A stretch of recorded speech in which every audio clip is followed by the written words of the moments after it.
Thank you very much. Can I be heard? I'm going to introduce our three panellists in just a brief moment, but I'm going to make an opening observation from my personal side, because it's actually 25 years ago this year that the board of the company I was with took me from a totally business background and gave me a global CIO role for a team of 1,300 very techies and a big data center and a global telecoms network. And the chief challenge I had was that they were a superb team for delivering, but they were delivering their own agenda, and the businesses of ICI couldn't stand them. I went out to visit IBM. The team took me to see IBM and to see British Telecom, our two suppliers, and I was told, boy, what a team, you're a very lucky man to inherit that. And I went and saw the chief executives of the ICI businesses, who all said, see the wall, we've got the machine guns lined up. Can't stand them, they don't listen to us, they're just fascinated by their own technology and not what we need.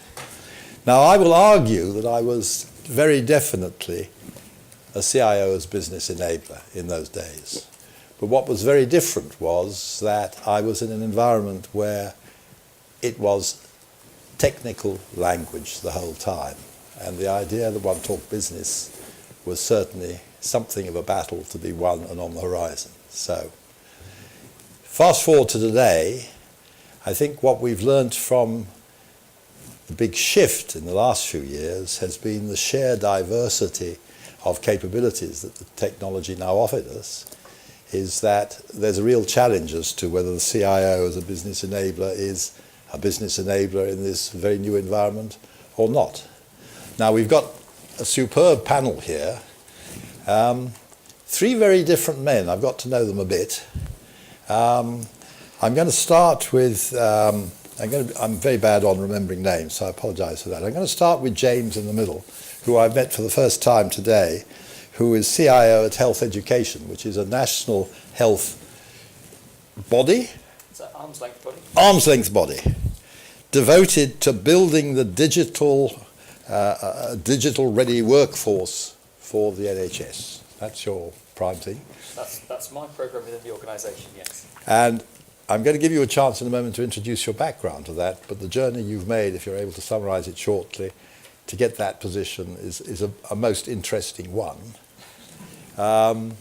I think then if we go to Tony, sitting on my immediate right, WSP, you've got an engineering consultancy, professionalism, services, 45,000 people worldwide. 42 aspirations to 45 this year. So very global, very strong intellectual powerhouse helping other people do things.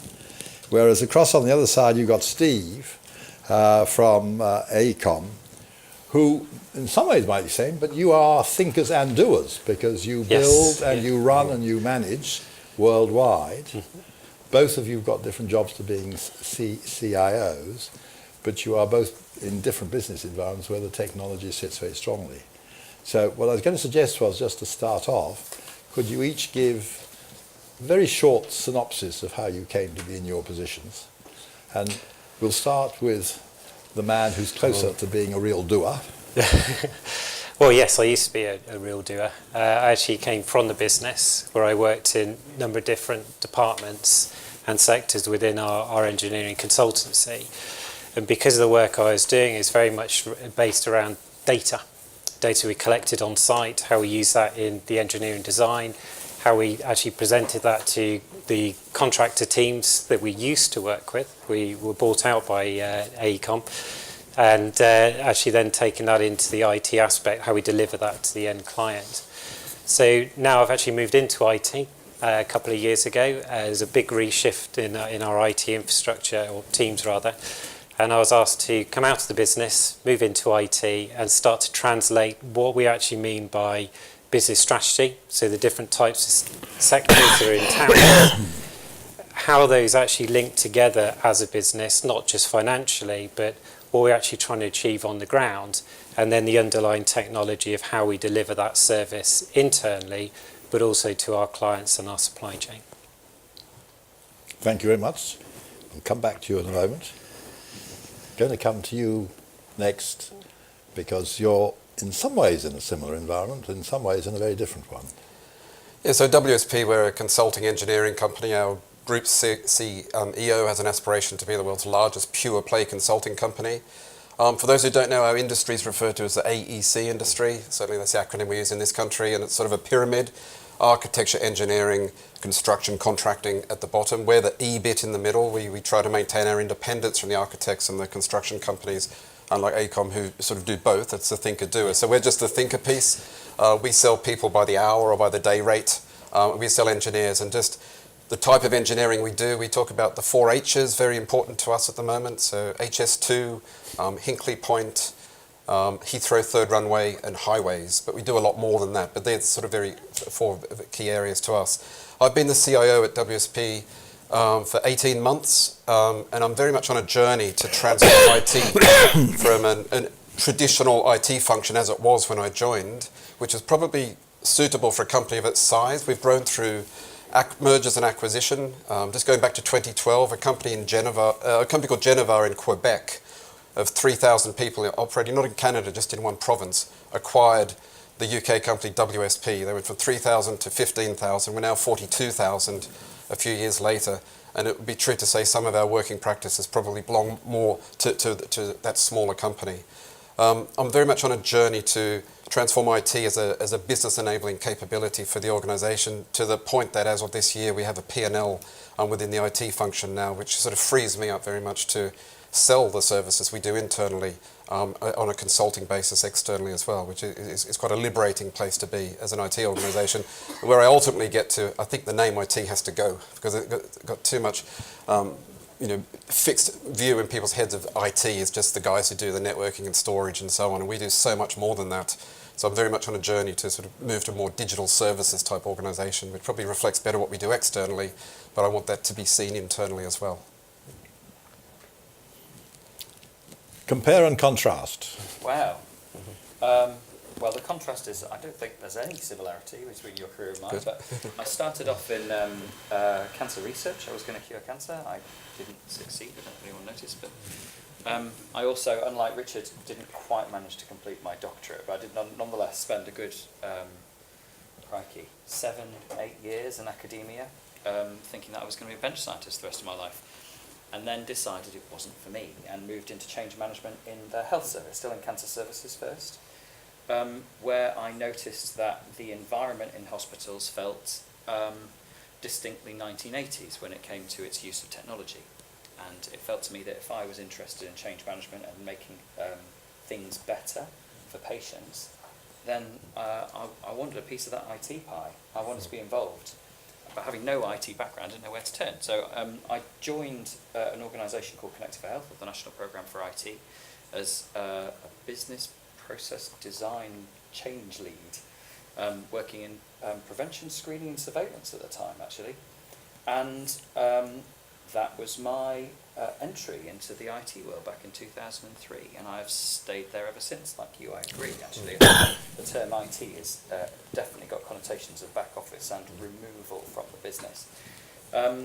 Since then, I joined a list of arm's length bodies, so the Health Protection Agency. I got briefly involved in the Ebola crisis, and polonium poisoning, actually, just taking its rearing its head again, with different nerve agent this time. Then Public Health England, and now I work in Health Education England. So responsible for the education for the NHS workforce, 1.4 million people in this country. Thank you. Very clear. I circulated, or I was asked to circulate, and I don't know how widely they went, a set of 4 opening questions. So I'm going to take the first of them, and then try and build out from that. So I'm going to start with you in the response to this, which is, in your role as business enabler, do you find your business colleagues are now more technologically literate? Thinking back to the bunch who I had 25 years ago, does that help or hinder you speak with a common business language in what you're having to do? No, I would say we've got huge diversity within the company. So We have on one end immersive technology where we're building the environments for our teams and clients to go into, look around, see health and safety, see the design, look at it from an end user's perspective, right to the other end of people that are still writing pen and paper, even for the engineering calculations.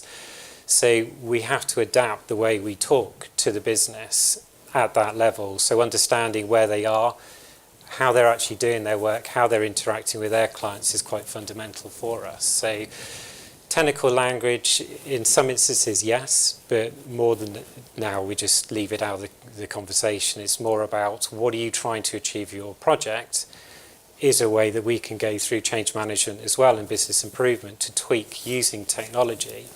But we're really starting at that lower end of the tech savvy side and trying to bring that knowledge through, but in a way that the end user would understand. Is part of your role, one way and another, to provide education, training, influence in language, choice of language? Do you find yourself sending documents back that are going to the board and saying, for God's sake, woman, write it more clearly, or? No, we don't, not to that extent. We're given a flat budget. We also have to work with our supply chain. 9 months ago, we were completely outsourced globally to IBM. So we've kept a skeleton IT team internally, which is working with the business to understand their KPIs or their indicators each year, how we can use what we have on our budget, how we get that done, as well as training a third party as well of what they're supposed to be doing to improve our business and bring that up. So the technical documents go to IBM, but the business language goes to the board to say, if you do this, this is what you'll see. If you do that, this is the return.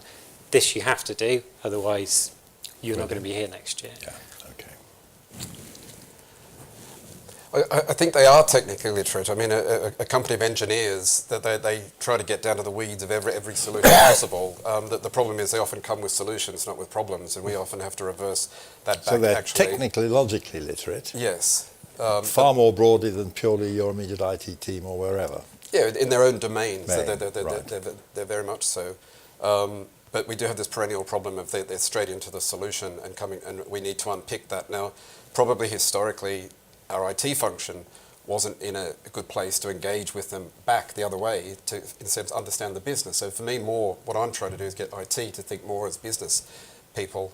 And that meant bringing in newer disciplines that we didn't have before, such as enterprise architecture and business architecture. So we've actually got the people in IT to go back to the business and say, fine, you want that solution, but what's the problem you're trying to solve? Oh, do you not know there's one of those over there already? And actually let's use that. And the other thing I'm up against is a lot of tactical technology solutions that have happened over the years. So our environmental business digitized quite early, fantastic, but now we're left with all this legacy of access databases and all. We just cannot monetize that data. There's vast amounts of data there. There's so much we could do with it. So we're now having to fix that problem that would sort of happen internally, way away from IT. So we need IT to be that business enabler, but before we can even have that conversation with the business and expect them to engage as equals with us. Okay, I'm going to come to you obviously next, but just picking up on both of those, both of you are involved in businesses that are very global, so you're operating with both sides of the Atlantic, both sides of the English Channel, etc., etc. Are there, in this issue of the quality of the dialogue, the language dialogue, is there much difference in the different cultures that you're dealing with? Are the French just absolutely superb and sweep you through because, mon Dieu, they all speak a version of techno-French that everybody understands and it works?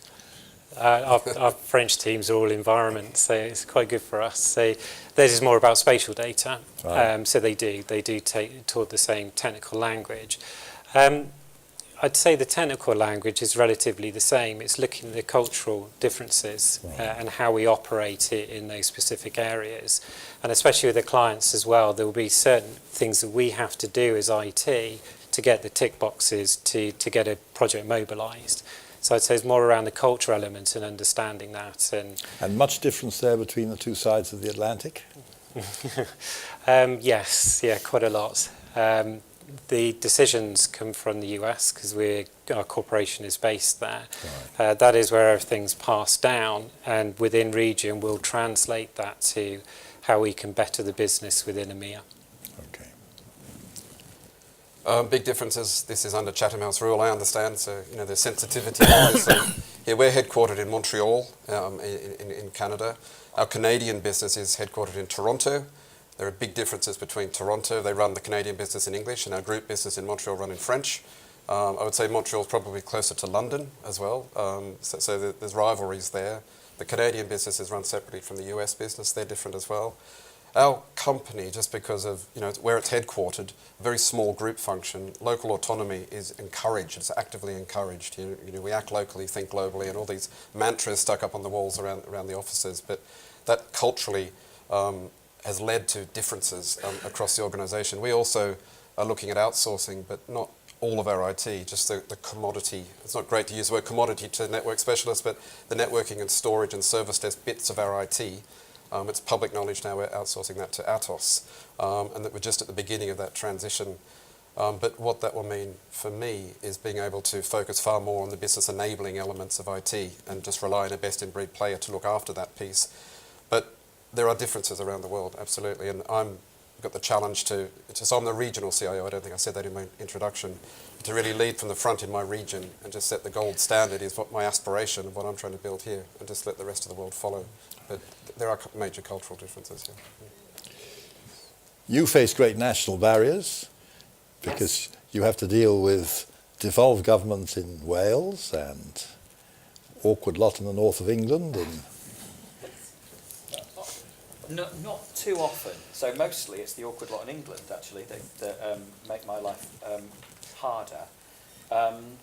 So you asked two questions. Yes. So one really was about the literacy element. Yes. I'm going to interpret it as digital literacy rather than technical Okay. literacy, if that's okay. Right. And I use the term digital literacy to include basic understanding of the use of data, information and knowledge as well as Right. technology. And then the second question is, I've forgotten what it was now. Do you mind repeating? Well, the second question was, if you have colleagues who are literacy in that sense, Yeah. do you find it means that it's very much easier to speak a common business language in what you're trying to do, Yeah. or are you still in a major struggle just to get from A to B before you can tackle the main agenda? And I do think they're separate. Right. So, although you would have thought literacy and language go hand in hand. We have quite an involved and complicated language in the technology world. And in fact, in every industry, in every element, it's their own languages that you need to be really immersed in to understand and Right. converse in. I think a real talent that needs to be developed in technological stuff, top of shop down, is the ability to translate. You need to be able to translate complicated messages into simple business ramifications and what does this mean? Right. We did some work with chief executives in the NHS, and one of the quotes came back that this chief executive said, I really like my CIO, but I just wish he would talk like a Yorkshireman to a Yorkshireman. It was, the summary was, chief execs up and down the land in healthcare feel digital's scary. It's a word that's scary because they don't really understand it. The whole point of employing a CIO, and usually 66% of cases not put them on the board actually, is they don't have to discuss digital issues. They can just pass it on to someone else. The other issue is CEOs go and talk to CIOs and spend half an hour and come out feeling a bit fuzzled, but knowing that the answer was no for a whole bunch of complicated reasons that they didn't quite understand. And we need to get over that. So I've got two basic elements to my job. So the CIO role, it's an internal role. It's supporting a medium-sized organisation of 3,000 people. And in our information strategy, one of those 6 strands is called the people. And it's about developing our staff, both our informatics staff to not only be back office people solving problems at others, but solving problems with our business and helping them to become leaders, educators and champions in their own right. It also is there, that programme is there to support all staff to become as digitally literate as possible. I've got a wider programme in the health and care system aimed at educating all 3 million people, that's 10% of our workforce in England, in digital skills. We've done some work on developing a digital capability framework. It's not exciting or sexy, it just describes what digital literacy means. It's published, it's open source, please have a look. And we did some work on looking at free tools to support organisations to develop digital literacy in their own organisations. We identified 136. There are many, you don't need to develop your own, and many of them are free, from the Barclays Digital Eagles stuff, which is now being white labelled for some trusts in the north of England, all the way through to some specific health and care stuff. Out of those 136, only 20% were specifically health and care. So to actually get around to answering your question, I find that staff nowadays in my organisation are more digitally literate. Partly that's down to the work that we're doing. Partly that's down to the expectation from staff in general. So we are seeing a requirement for people to recognise that learning is a lifelong activity. None of us are finished. There's an expectation that certainly in public sector we understand the concept of service and user needs. I would class that as broadly as digital skills, digital literacies. And thirdly, that we want to try and encourage organisations to support a culture of self-empowerment, so to enable every single member of staff to bring their whole selves to work, to understand or to be empowered to understand the technologies that are available to them to solve their business problems. Okay. Are we beginning to ring bells with yourselves around the room as a bunch of pretty experienced CIOs? Or are you finding this a bit baffling in places? Anybody want to ask a question or throw an observation into the debate at this point? I'll be brave. So Nick Simpson from GSK, I'm a fellow person who came out of the business into tech, I'll call it tech in his business terms there. Do you believe that we're getting enough people coming out of the business and moving across the boundaries into technology, digital, or is it still very siloed? I'd say certainly from ourselves, it's still very siloed, to the extent that the business has started to grow their own departments looking after specific technology and then sort of telling us, giving us a solution of what we should put into to support them, whereas it'd be helpful for us if they came into IT. Because within engineering and construction, the government has provided very solid frameworks now of how you design, how you construct, so building information modelling. So that's helping us to start to talk their language. But what we need to understand is exactly what those technologies are doing and how we can support that for delivery. Any observations you want to add on that? Well, you know, sorry, I have to add this. I'm sorry, I'm sure to be inside of this. I also look at it the other way, which is I have my business analyst say, you're going to go and work in finance for the next 3 weeks. And then come back to me and say, what is your pain problem? Because I find sometimes the management team also have difficulties identifying what their pain points are because they don't necessarily communicate back down to the guys actually entering or keying the data in their spreadsheets. It's quite nice to have my guys go in there and say, okay, well, how do you do month end? Right. What are the challenges? Why can you not close it? Can I add a third way of thinking about it then? So I actually think there's a role that we need to play as IT organisations, within organisations, to give away power. I don't know if you saw the last talk that Adrian did, and he was talking about giving away budget responsibilities. And I know organisations do this. I still feel a little bit of a flutter with the idea, but I quite like it. What I've noticed recently in our own developments in-house is that where we have given away responsibility for products, we have seen the transformation agenda to be much more successful. So having the business sort of almost learn on the job, they almost become part of our organisation, even though they're not IT professionals, they're not trained, they don't have qualifications. Nonetheless, they own digital products. They're supported by us, but they're the ones who make the decisions. And having said that, I do think we're still too siloed. I don't think we do those things enough. But I think that is a third way through this problem. And I guess I would say, I agree with all of the above. but I'm sort of trying to turn it into reverse and try to take IT back the other way just to blur those boundaries, because you're right, we don't have many business people coming this way, so maybe let's go the other way and meet them halfway and make it easier then for that interchange to happen. So I just don't want this view of IT is here, the business is there. I don't even like this phrase as IT in business, to be honest. I want IT to be the business. So. Trevor, who's about to speak in a moment, because he put his hand up, will remember, because he and I are both judges on the CIO 100 for the last few years, will remember 2 or 3 years ago, the lady whose name I forget now, who'd become CIO of National Trust. Sarah Flanagan. And she had a brilliant program in which pretty well all her coders and writers and technical folk running the National Trust systems were sent off for a while, a bit like the Great Chinese Revolution, to work at the waterfront. They went and did gardening, and they ran the shops, and they were out in the National Trust properties for a while, so that they got to see what it was they were writing code for. And I think it was a very effective program that won Sarah a lot of recognition. Anyway, you put your hand up, sir. Yes, one observation. You're beginning to talk about a more federated IT model.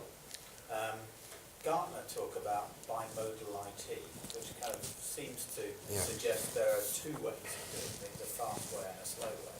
Do you agree with that distinction? No, advocate that sort of I'm not a fan of bimodal IT. It's just too simplistic. I worked for a CIO who gave a presentation to the business, which was basically the Gartner bimodal presentation with the company's logo all over it, and the board just bought it. They loved it, and he had a picture of a marathon runner and a sprinter, and they both won the gold medal. And so you had mode 1 and mode 2. I was trying to say, well, let's not win the gold medal in the marathon. Let's come midfield.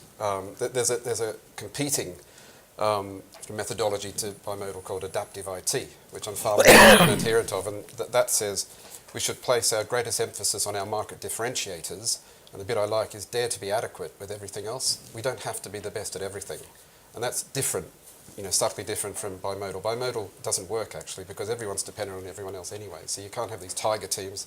Who'd want to work in the go slow team anyway? I just don't get it. This adaptive IT approach is very much the one that I'm trying to lead with at the moment. And it does resonate with the business. But you have to understand the business. You have to understand your business model to be able to focus your IT function on those market differentiators. If you don't do that, well, in the business, then that helps that dialogue too with the business. Just before we leave this particular thread, which is the issue of language and culture and the behavioural side, we're in an era at the moment where you've got the crusty, conservative, old baby boomers like myself and the bright young bearded millennials who know it all and do it at home and are sweeping in. Do you find a common language in managing across the business and the IT teams, the technology teams and your engineering teams, despite the gap of age and experience between the baby boomers and the millennials? You must have a lot of bearded millennials in your neck of the woods. Oh, we do, yeah. Yes. Everywhere, they're rife. No, we try and keep the language the same. Right.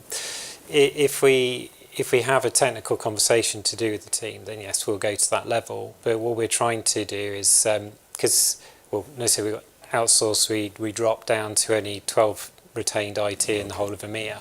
So we're having to spend a huge amount of time in the business now, whereas we used to be the foe. We're now best buddy. It's like, help us understand this, because it goes into a black hole now. So we're having that conversation around business terms like collaboration. What does that actually mean? Certain deliverables, what are those deliverables? What is the percentage margin you're putting on this? How do we get teams in 5 different countries all doing an integrated design, which the client can come in and see? So we talk to them on their business language, and then we translate amongst ourselves to then talk to IBM about, say, this is the environment need, these are the baseline basics that we need to put in place to deliver that. Similar environment? My background before entering the industry about 6 years ago was consulting and software engineering, and their user-centered design, UX-led development was sort of just the norm for us. So creating personas of and mapping out user journeys and so on was just a natural way of working. I joined a company called Arup 6 years ago, moved to Atkins, and now I'm at WSP. I led Arup's digital workspace transformation program, did something similar in Atkins, and doing my third one at the moment. But it's all about user-centered design, and it's actually a challenge to get an IT organization to think this way when they're not used to thinking this way. Till recently, the focus has been more on cultural differences. So a global digital workplace about knowledge management, collaboration, the willingness of people to share. It differs between cultures around the world. But you're absolutely right. This generational difference is almost a third dimension that we're overlaying on this. But a real eye-opener to me just recently, and I'd say the last 6 months even, is Generation Z. We're making a big emphasis now on the recruitment of apprentices. A few years ago, it was graduate recruitment was the main thing. Now we're actually recruiting as many apprentices as graduates. And for young people, there's a real advantage in doing that. They get a degree over a longer period, but with no student debt. So it's actually becoming much more attractive. But we're getting 18-year-olds coming into the business, Generation Z. And they're far more security savvy than the millennials were, just 6 years ago. When I stood up in Arup and preached the need for a digital workplace, and I just talked about how this Facebook generation, open profiles and so on, they're not so worried about security. And I talked about this time in the future when, the person you wouldn't recruit is not the one who's got some drunken party on the history on social media. It's the one who's got a lockdown social platform. And you say, well, why is that person different? But it's all changed within 6 years. And we're actually getting youngsters coming through now. They want WhatsApp. They want secure communications. They're very aware of Big Brother. So I think we're about to go through another shift. And I don't know what follows them, but so those generational differences that we're very aware of, yes. I'm always a little leery about making these sorts of generalisations. There was some evidence, and I can't remember that, I can't cite it right now. I did tweet about it when it came out about 9 months ago. That said that the basically the myth that our older generations are less digitally savvy than younger generations. So what we have is younger people who tend to be able to use things like Snapchat or WhatsApp better than older people, just because they use it more, and they can use a tool in one way. And that isn't true digital literacy. That's not solving business problems by understanding the capability that is available to you at this point in time. Right. Having said all of that, so what I do see is different attitudes to, within the informatics world, how we learn, and in particular the concept of professionalism. So in the health world, we don't really have a profession for health informatics. We just don't. We do have many of the same professional bodies, things like the British Computer Society, for instance. But what I do see is that it tends to appeal for people that look like us and our sort of age profile. And the younger people coming through, they want to learn in different ways. They go to the hackathons, they go to the unconferences, they use social media a lot more to share ideas. They wouldn't even use the same terminology to describe who they are in terms of profession. They wouldn't use the term informatician. So there are some differences, but in general, I'm leery about those sorts of generalizations. Okay. All very experienced in hackathons in here? Hands up who hasn't taken part in a hackathon. Everybody's been in hackathons, so you're quite normal to that. Any observations from the floor on what we've been discussing there, on the shift of the generations? Any experiences with Generation Z? Can you identify yourself quickly?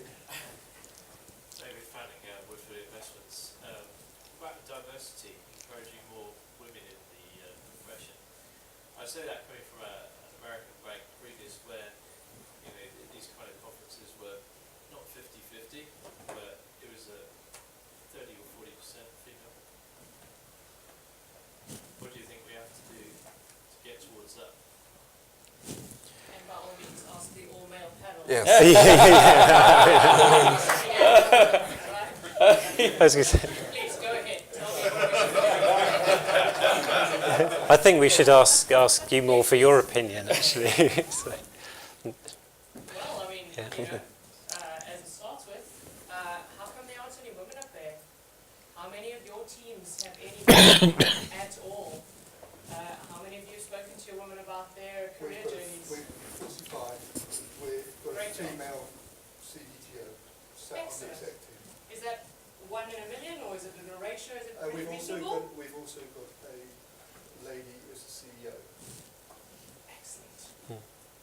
I'm going to say in Oxfam, we're trending at about 50% in our IT crowd.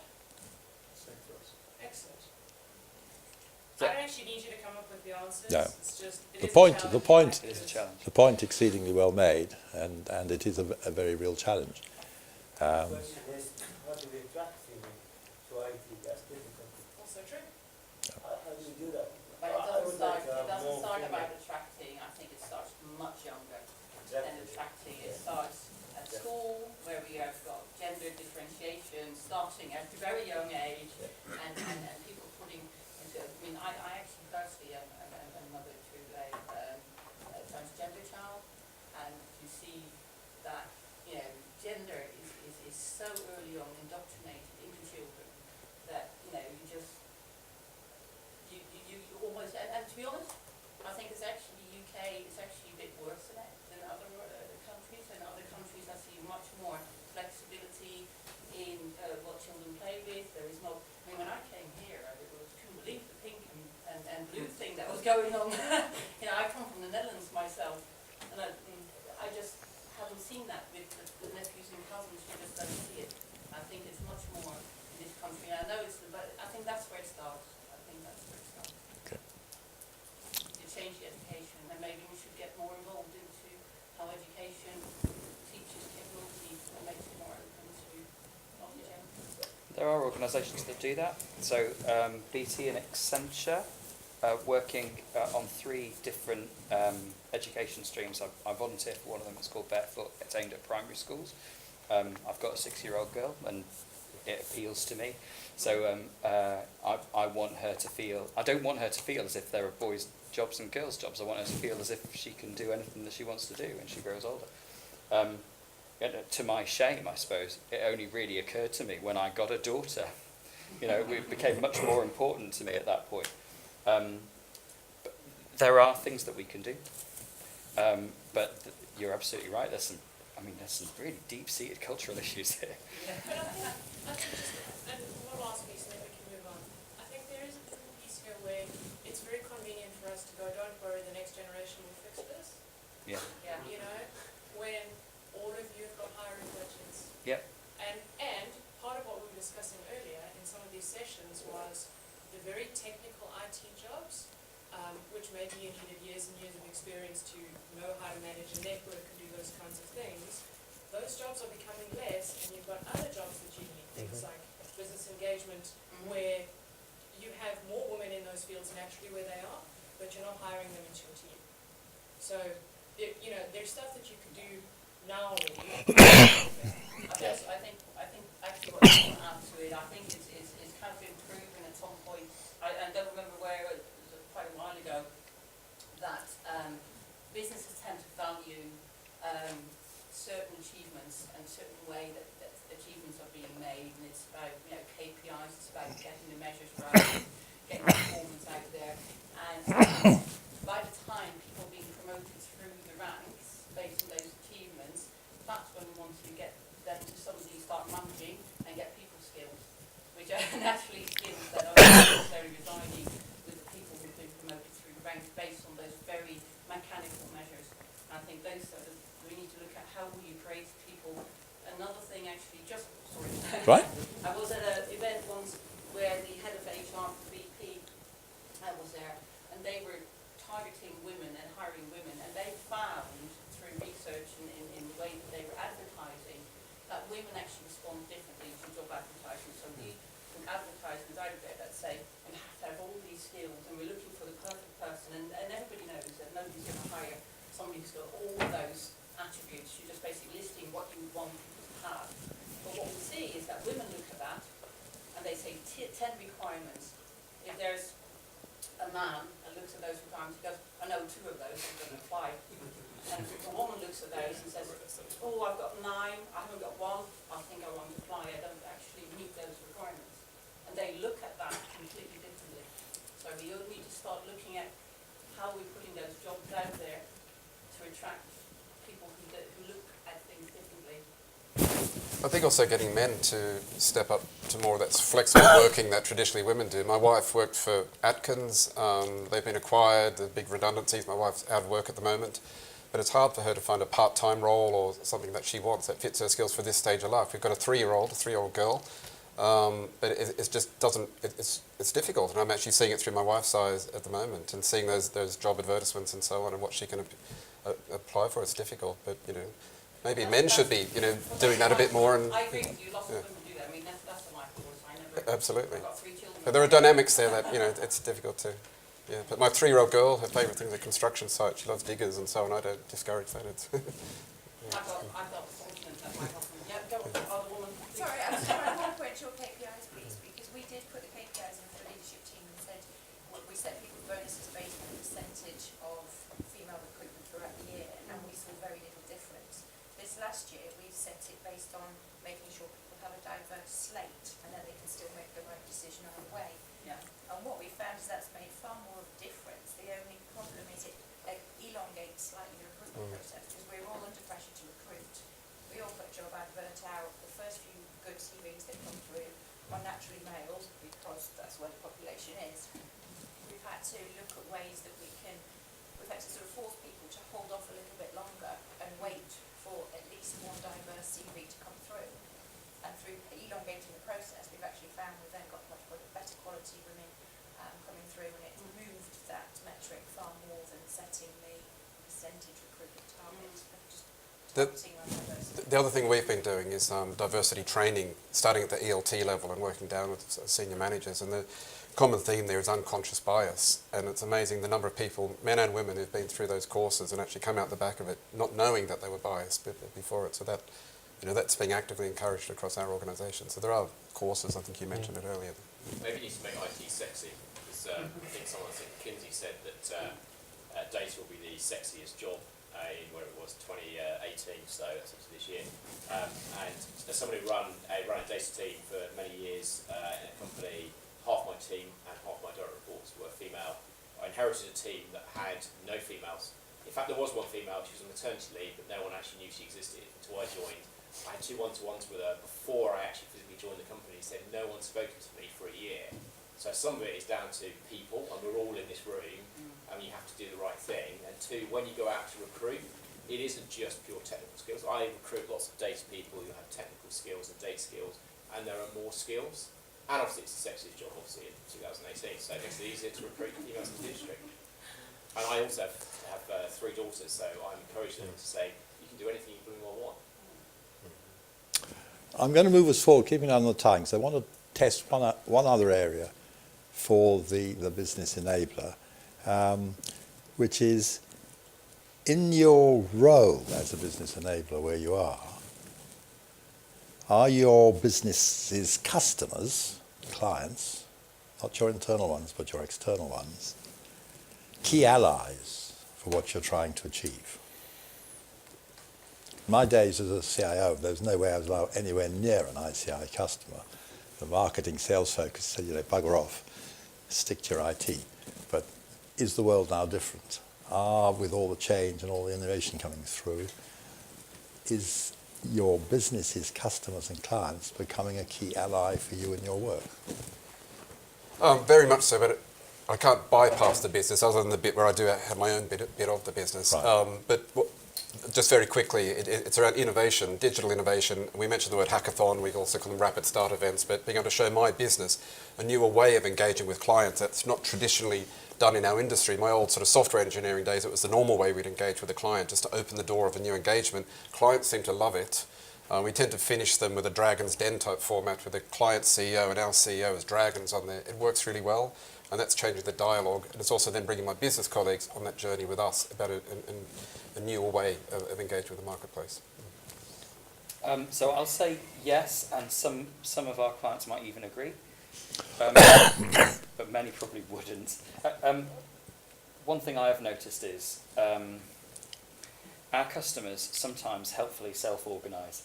We've been working with an organisation called the Digital Doctors Collective, a bunch of junior doctors who also are very interested in technology. organised themselves through a Facebook group. There's now 1,000 of them. Just happens that one of our main client groups is junior doctors, and they've developed some open source software which I intend to use. But it's that's not always the case, Right. but increasingly so. Right.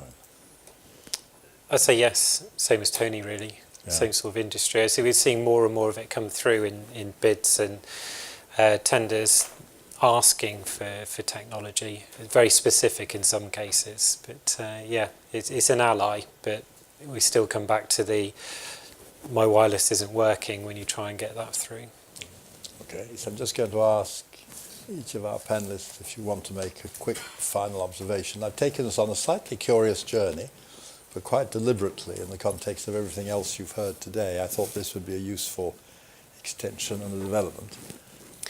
I think just from today, it's the first time I've been to an event, so it's been really interesting seeing everyone has the same sort of issues, which is quite good, because in the actual open marketplace, it's sort of closed doors a bit. The willingness to change and innovate seems to be, a common thing that comes through, but the frustration sort of holding back of sort of legacy attitude towards IT. I was going to say something similar actually. So when we had our discussion, we were talking about whether there are significant differences or similarities between public and private Right. sector. I think the conversation for me is demonstrating that there are probably more similarities than differences. Right. Again, all of the above. I just linked this panel discussion we've had to the first one we had this morning, which I thought was really quite stimulating, and when it's focused more on digital. But that's another whole topic, but it's right at the heart of everything I'm doing, which is why I want to be a digital services organisation, not an IT organisation.